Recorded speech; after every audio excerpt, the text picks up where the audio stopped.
G'day YouTube. The crown jewel of 2025 takes place this Saturday on PLE. There were 5 matches on the card. And without further ado, as it's gonna happen in Perth, let's go!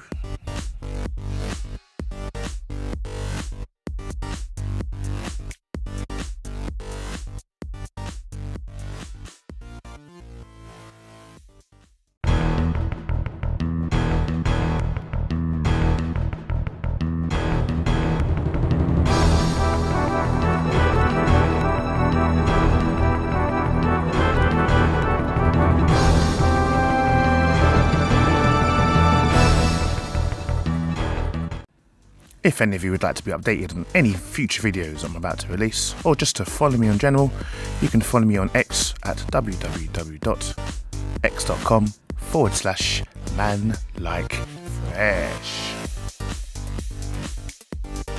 So let's kick off Crown Jewel with the Women's Crown Jewel Championship match, which will be Raw's World Champion Stephanie Vaquer taking on SmackDown's Women's Champion of SmackDown in Tiffy Time, Tiffany Stratton. And the winner of this will be crowned the 2025 Crown Jewel Women's Champion. So the inaugural winner of this championship was Liv Morgan last year. Obviously, it's not a case of the previous champion defending it. It's a case of brand supremacy to find out which one of the two is the better wrestler. Now, Tiffany Stratton and Stephanie Vaquer, both of them are at the peak of their both careers. Stephanie's just started her world championship main event run, whereas Tiffany has technically been champion for almost a year now. Now, it doesn't go to state that I feel it is quality, not quantity. Stephanie Vaquer, as far as I'm concerned, is a much more interesting champion as opposed to Tiffany. Nothing against Tiffany. Tiffany is a good champion, but like all things in WWE, the wrestler is only as good as the people that book them and the writers that do the storyline. Now, since there is so much focus on Stephanie right now, especially now that Trinity's not around anymore, because Trinity, aka Naomi, is off, they're now focusing more on building up the Women's World Championship than the WWE Women's Championship, which therefore I believe that the winner of this match will be Stephanie Vaquer. Stephanie Vaquer to become the 2025 Women Crown Jewel Champion, bringing the score SmackDown 0, Raw 2.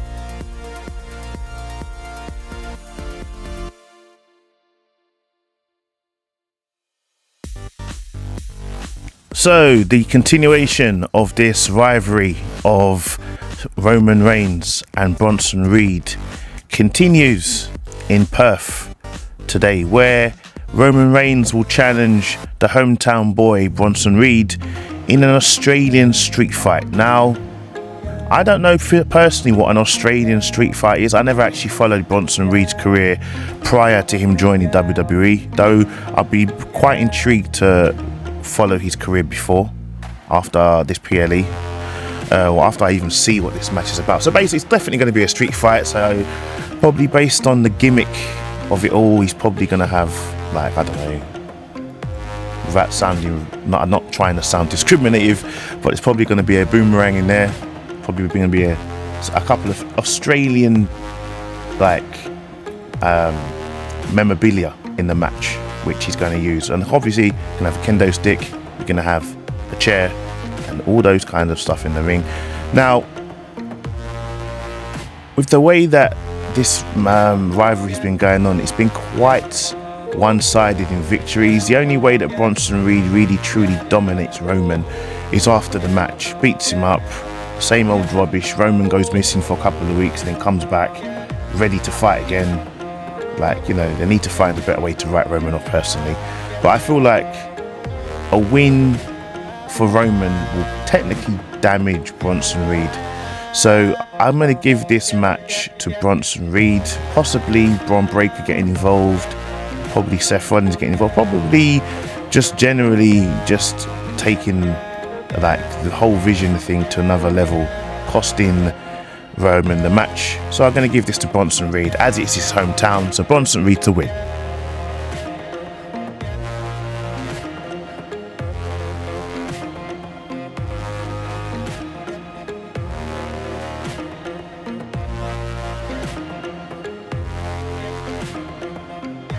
And we have the must-see tag team match of Io Sky and Rhea Bloody Ripley, who is coming home to Australia to take on Asuka and Kairi Sane, the Kabuki Warriors.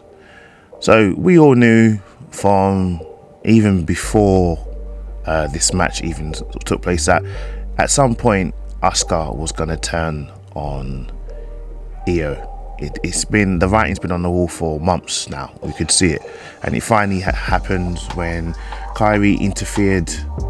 Like, Kairi initially interfered in the beatdown against Stephanie Vaquer, and Asuka allowed it. And then when it came to her rushing out to stop them beating up Rhea, they pretended to like it, but then it's mainly been Asuka that has been doing all of the dominating in this, and all of the beatdowns. Kairi Sane seems like she doesn't want to, because she sees Asuka like a big sister or mentor. I don't know whether she feels conflicted, but part of me believes that is going to be the Achilles heel in this match. So obviously there's a few facts which I want to point out.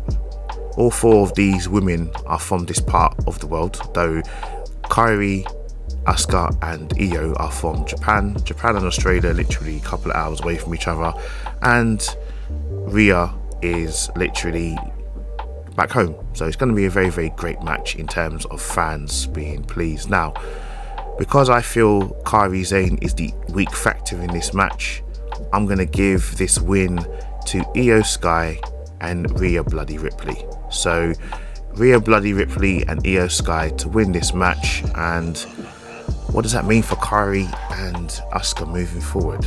We shall find out.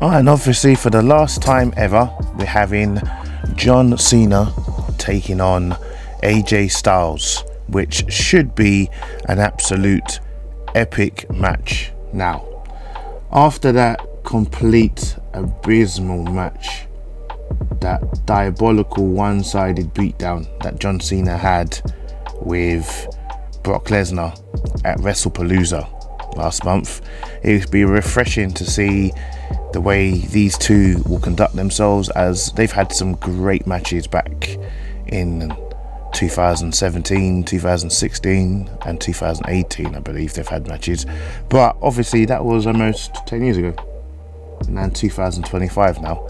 But the way John Cena's been elevating himself physically, and the way AJ Styles is still able to go at the high level that he is, this still should be an extraordinary match.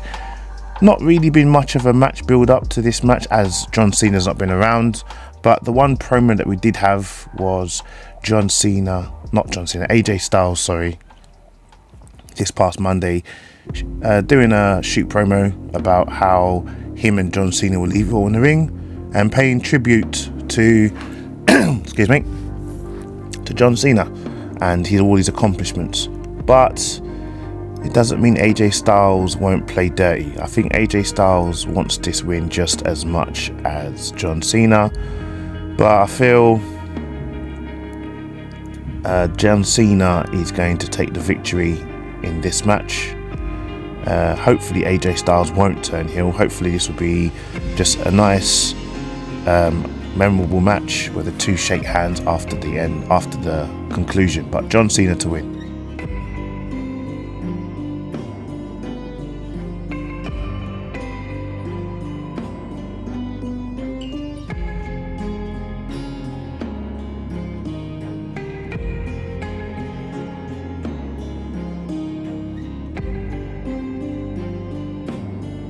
And in what I believe will be the main event, excuse me, we have World Heavyweight Champion from Raw, Seth Rollins, taking on WWE Undisputed Champion Cody Rhodes for the right to become 2025 Crown Jewel Champion. Now, just like I said with the women's one, this is not a case of the previous champion defending the Crown Jewel Championship.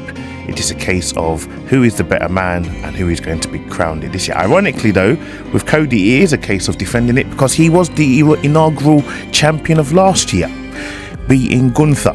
Because Gunther then was the world champion, Cody was the WWE Undisputed Champion, and excuse me again, he is now looking to not only defend the Crown Jewel Championship by default because he's the WWE Champion, but he's also trying to keep his winning streak against Seth Rollins intact, because as it stands now, with the amount of matches that these two have had over the years, Seth has never beaten Cody Rhodes. Now, there are a lot of factors you need to take into consideration. Based on what Paul Heyman said to Seth Rollins last week, that if he loses to Cody Rhodes, he will lose the respect of the division, and he will make him question whether he should have stayed with Roman as opposed to aligning with Seth. And also you have to consider with the poison that Paul Heyman has been setting in the head of Randy Orton, I strongly believe that Randy Orton in some way, shape or form will get involved in this match. Even if he doesn't, I don't think Cody Rhodes should win, because he doesn't need the win. Seth needs this win more than Cody. So therefore, I give this win to Seth Rollins, and the score will be Raw 1 and SmackDown 1.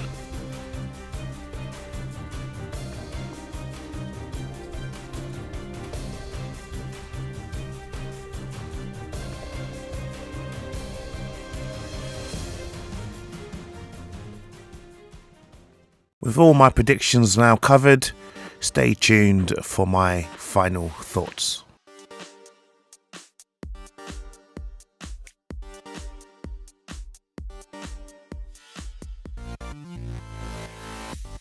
With Kalani Jordan teaming up with TNA and Trick walking out on NXT during the Survivor match, will the locker room turn on them?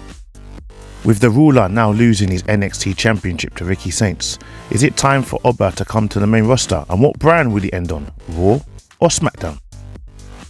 For the first time since TNA and NXT started working together, they lost gold to TNA in the shape of the Hardy Boys. What does that mean moving forward? Is Jey Uso slowly turning into the Roman Reigns of old? And will Roman sit him down, or will he allow him to be the way that he is in the future? It is glaringly obvious that Kairi is conflicted with Asuka. If Asuka and Kairi are to lose, what does that mean for the two of them? And finally, did Paul Heyman a few weeks ago set enough poison in Randy Orton's head for him to actually physically involve himself, turn heel on Cody and cost him the Crown Jewel Championship? We shall find out. Before you guys leave, kindly do me the great honour by subscribing to my YouTube channel by clicking on subscribe, and by following me on my only social media platform of X at www.x.com/Manlykefresh, where you'll be updated with any future videos which are about to come out, whether it be my wrestling videos or my gaming videos or my top 20s. So until next time guys, see you at the next video, look after yourselves and take care. Bye bye.